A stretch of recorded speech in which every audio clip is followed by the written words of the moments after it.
So can we move that? Where do you want it? Just so I don't see it.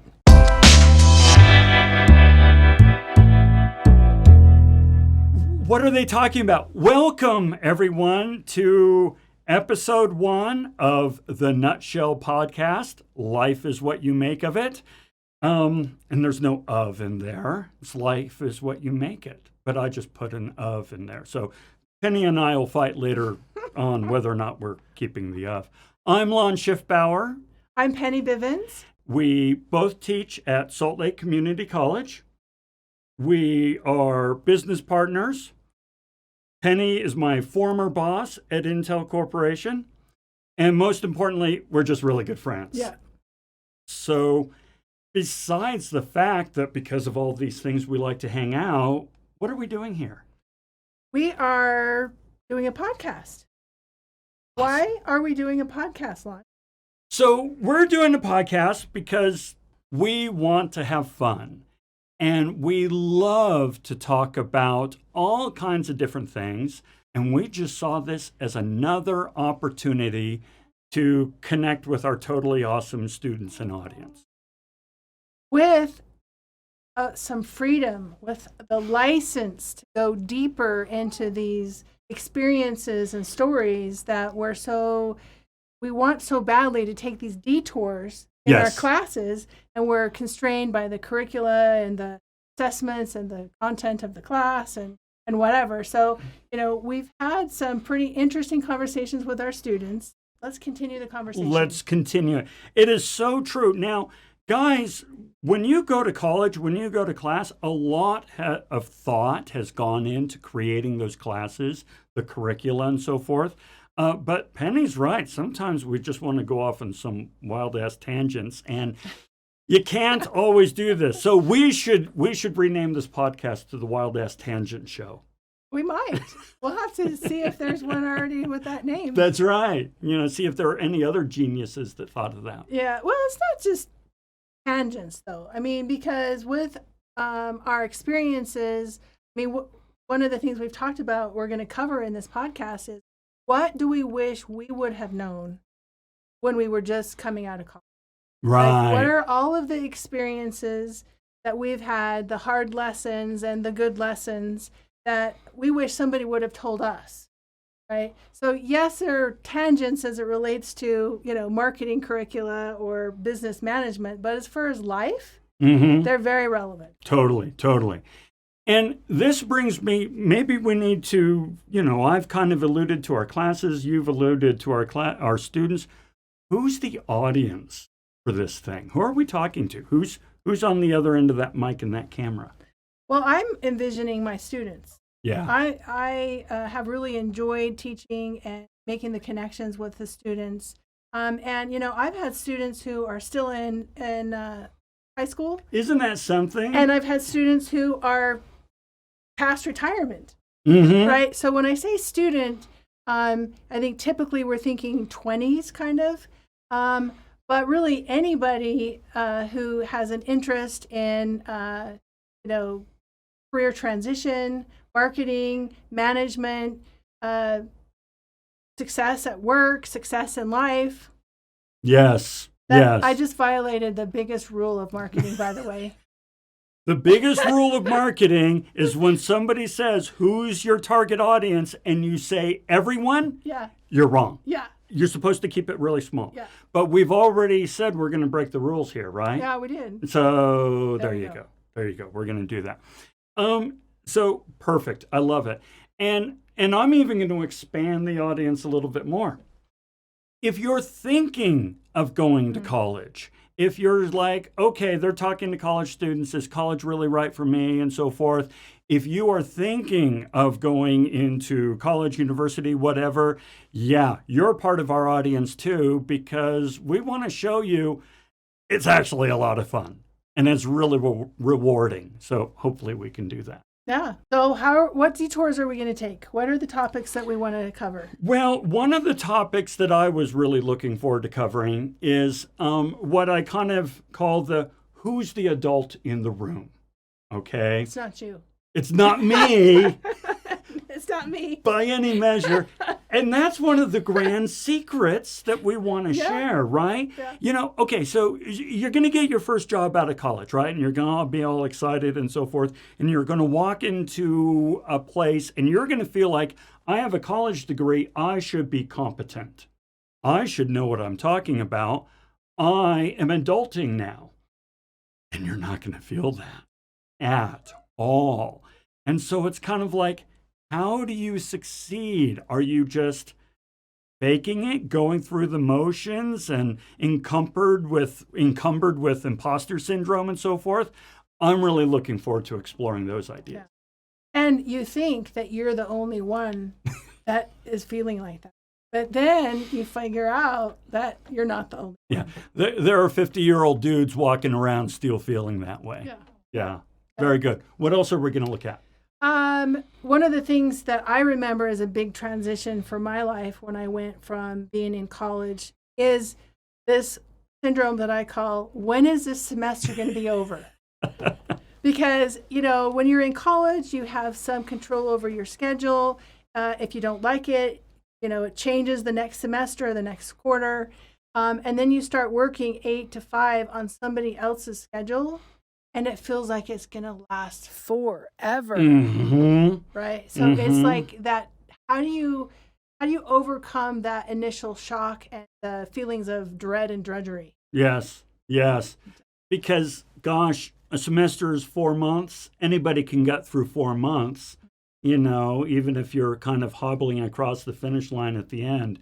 But, yeah, the job, no. Well, and you don't realize that you've gotten yourself into this pattern of expecting change every 4 months. Yes. So it's kind of the aha of that. Very good. Very good. That brings me to another thing that I will want to explore in this. Okay. Is the nice thing about college, in addition to the fact that it's in these nice 4-month increments and you can have change every semester or so, is that there are really clear expectations in college. You have these things called rubrics. This is what the assignment is. This is how it's going to be measured. This is how I'm going to evaluate it. This is how points are going to be allocated, right? And so you kind of go in knowing exactly what's expected of you and what success looks like.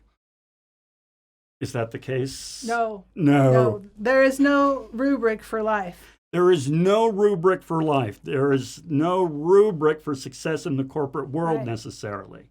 Actually, though, you get to make your own rubric. Oh my gosh. Oh. I know, that's kind of... You're right, though. You get to make your own rubric.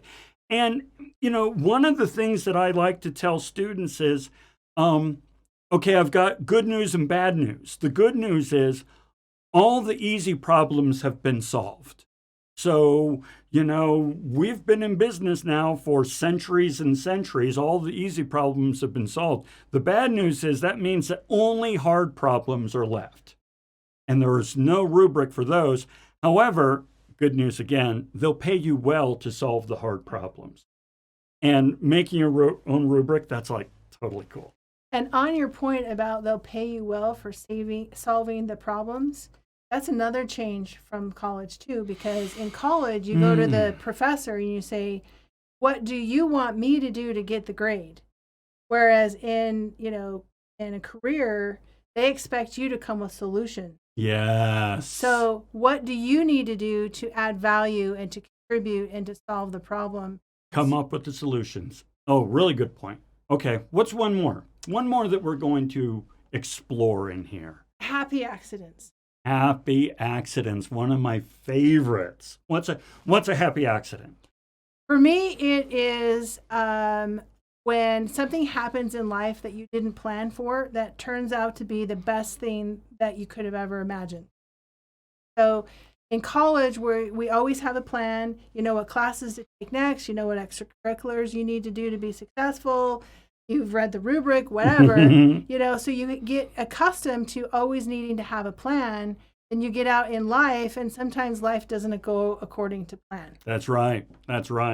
And it's those people who are able to be resilient and have flexibility and find opportunity. You know, one of the things we love to say in business is there's no such thing as a problem, there's only opportunities. Well, it's a cliche, but I actually sort of like it, right? It's when things don't go perfectly according to plan, how can you take those and turn them into opportunities? So while other people are saying, oh, it's not going the way I wanted it to, you're like, hey, I'm taking it the way I want it to. Well, this is going to be exciting for us. Yeah. Hopefully for them. Hopefully, yeah. Now, one thing we did not tell you at the beginning of this podcast is each time, you know, we're old. We're old, right? Oh. We're old. And we're sitting here speaking with college students all the way from 17 to 70, right? It's totally true. I've had both in my classes, right? But one of the things that Penny and I have noticed is you kids these days with your words and your slang and your hip jargon, we kind of thought it would be fun for Penny and I to every episode, one of us would choose a word that we've heard in the classroom and had never heard before, and to kind of play with it. So Penny has chosen today's word. Yes. I have no idea what it is, and we're going to see how utterly lame we really are with your nomenclature. Okay? All right. What's the word? The word is pog. Okay, use it in a sentence. That story you told was just so pog. That story you told was just so pog. Okay, so when I was a kid, pogs were these little collector things, right? Little, my grandfather and father would have collecting cards, right? We had these little round pieces of cardboard, and they were called pogs. That's not that. Mm-mm. It is so pog. So is that like awesome? What? Sort of. So I asked my teenagers at dinner. So Okay. I got a 15 and 16-year-old. And I go, so what is pog? And they both looked at me and went, and I'm like, what is that? They're like, haven't you seen that emoji? I'm like, okay, so the word pog is the word for the emoji that does this? And they said, yeah, basically. Well, isn't that the Home Alone? It's a different emoji. I don't know. Oh no, emoji. Yeah. Okay, now So- I've got it right. so- Not meme, emoji. Yeah, emoji. That's pog. Yeah, that's pog. So And I- astonishing? So I said, well, you mean like cool? That story you just told is so cool. They're like, that's not a good word. You can't use that. Like, okay, but is it a synonym? They're like, maybe, sort of, for old people. So then if I'm using the term correctly, this inaugural podcast, episode 1, has been so pog. Pog, yes. Awesome. Yeah. Thank you for joining us for this totally pog episode. We'll see you later.